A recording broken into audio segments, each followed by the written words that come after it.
तर माझ्या नादी लागू नका, तुम्हाला पश्चाताप होईल. नितेश राणेंच्या टीकेनंतर मनोज जरांगे यांनी हा इशारा दिला. नारायण राणेंवर बोलाल तर जीभ जागेवर ठेवायची की नाही हे बघू, असं आव्हान नितेश राणेंनी जरांगेंना दिलं होतं.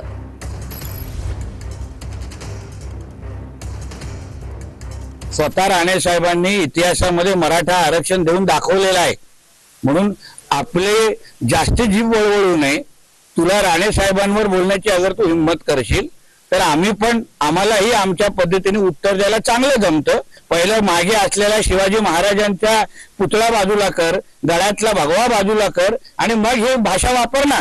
म्हणून राणे साहेबांबद्दल आणि फडणवीस साहेबांबरोबर परत जीभ वळवळली, मग ती जीभ जागेवर ठेवायची की नाही आम्ही ठरवू. तुम्हाला जर थांबवायचं असलं तर थांबवा, माझ्या नादी तुम्ही लागू नका. जीभ वळवळ फेरफेर ही भाषा तर मला शिकूच नका तुम्ही. तुम्हाला लय पश्चाताप येईल. मग मी तुम्हाला पुन्हा एकदा संधी देतोय.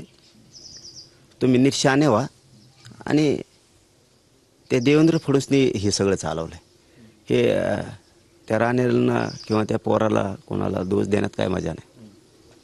हे सगळं देवेंद्र फडणवीसनी चालवलं आहे. त्यांनी हे मराठ्यांचे लोक ज्यांना ते तुकडे फेकतो रोज देवेंद्र फडणवीस